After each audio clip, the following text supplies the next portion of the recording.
Before we start, quick heads up. We're looking at some 80s movies that honestly just haven't aged well. Stuff that seemed okay or funny at the time, but today, not so much. It's pretty clear how much the world has changed, mostly in a good way, because there's no chance any studio would touch these movies today. All right, here we go. So, first up, we've got The Toy. Richard Pryor and Jackie Gleason star here, and on paper, that sounds like comedy gold. But the movie itself, yeah, it's pretty messed up. Jackie Gleason plays this rich Southern guy who literally buys Richard Pryor's character as a toy for his spoiled kid. I mean, that's the whole plot. A wealthy white guy buying a black man to entertain his kid. Even back in 1982, people were kind of like, wait, seriously? It doesn't take a lot of deep thinking to realize why that's a problem. Obviously, it brings up some really uncomfortable stuff, historical stuff, that makes it pretty hard to laugh at nowadays. Yeah, it's supposed to be a comedy, and Pryor was already a huge star at this point, but still, watching it today, it's impossible to ignore how tone-deaf and weirdly oblivious the whole concept feels. Even if it's meant as harmless comedy, it's easy to see why studios wouldn't go near it now. Okay, next one is Dream a Little Dream. Another one of those body swap comedies that the 80s just loved to churn out. Corey Feldman stars. Well, technically, it's Corey Feldman's character with an old man's spirit inside him. Anyway, the movie has this subplot that's seriously messed up. Corey Feldman's character falls for this girl named Lainey, who's stuck in a really bad relationship with an abusive boyfriend, and that's already uncomfortable enough. But then her parents actually side with the abusive boyfriend. They're even willing to move the family away just because she won't sleep with this jerk after he hit her.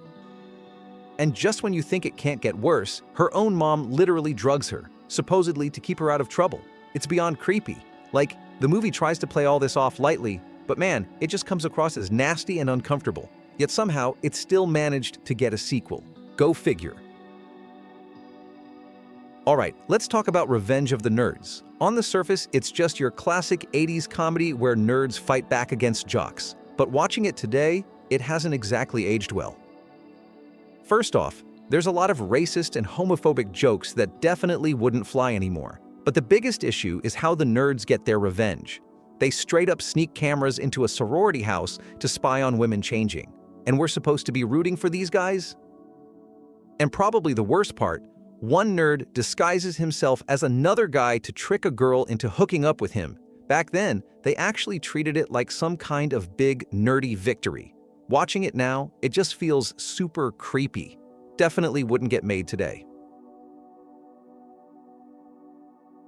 Here's a movie that people pretty much couldn't believe existed even when it first came out. C. Thomas Howell plays this white kid trying to get into Harvard Law. He figures out the only way he's going to get the scholarship he wants is by pretending to be black. So he takes a bunch of tanning pills and tries to pass himself off as African American. Yeah, that's literally the movie. The filmmakers were apparently trying to tackle serious stuff about racism, but it just didn't work at all. Critics weren't thrilled, and audiences were pretty uncomfortable too, because obviously it looks and feels exactly like blackface, which was already completely unacceptable. Looking back, you get the feeling the filmmakers probably meant well, but they couldn't have missed the mark more. It's honestly ridiculous this movie ever got greenlit, and now it's pretty much the perfect example of how not to handle sensitive subjects. Short Circuit's one of those movies pretty much everybody remembers. You've got this military robot called Number 5 who suddenly becomes human-like and self-aware after getting hit by lightning. So naturally, the robot escapes the military lab, meets a girl, played by Ali Sheedy, and spends most of the movie on the run, figuring out what it actually means to be alive. Back then, people loved it.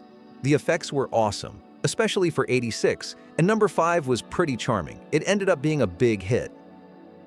But looking back, there's one big problem. Remember the Indian scientist character Ben Jabatuya? He was played by Fisher Stevens, a white guy in full brown face. Like accent, stereotypical gestures, everything. People laughed it up at the time, but looking at it now, it feels pretty uncomfortable.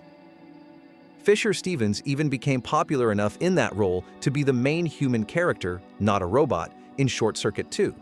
Stevens himself has said he's deeply embarrassed by it, and that playing that role still bothers him. Definitely not something you'd see today.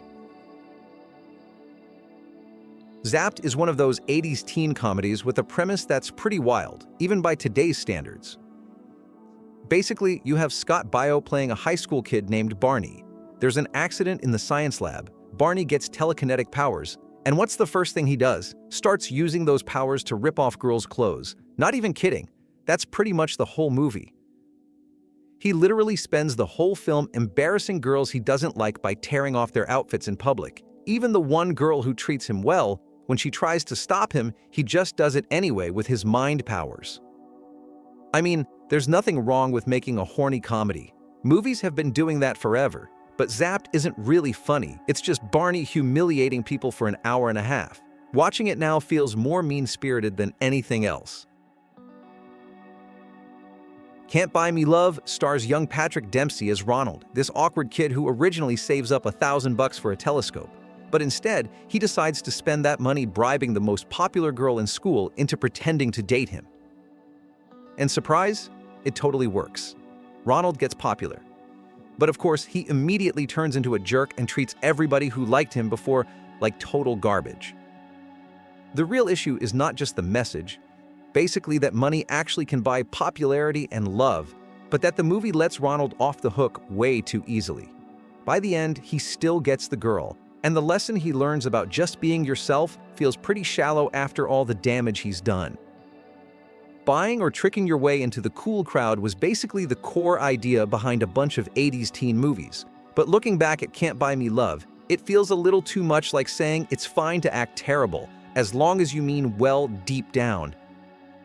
Patrick Dempsey later admitted he had zero confidence during filming. He'd just come off playing nerds in teen comedies and didn't see himself as a leading man. He called this movie his last-ditch effort before quitting acting, which is wild considering he ended up as McDreamy. Also worth noting, the original title was Boy Rents Girl, which gives you a good idea of how tone-deaf the pitch was. Disney only picked it up after the producers licensed the Beatles song for the new title. And yeah, critics weren't exactly impressed.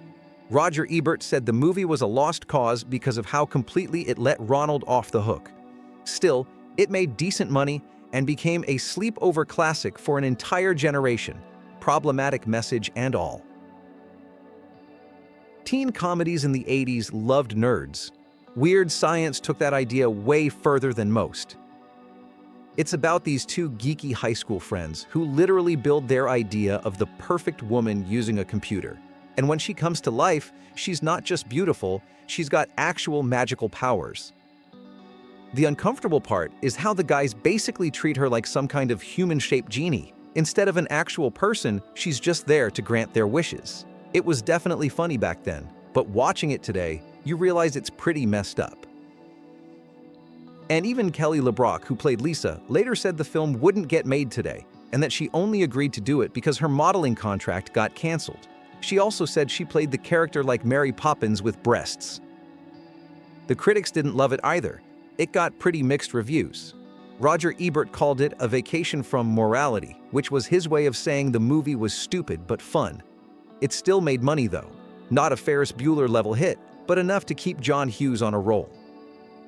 Also worth knowing, Robert Downey Jr. plays one of the bullies. He was just 20, and this was before Less Than Zero, before Chaplin, still in full Brat Pack chaos mode. You can already see the charisma, even with the goofy 80s haircut.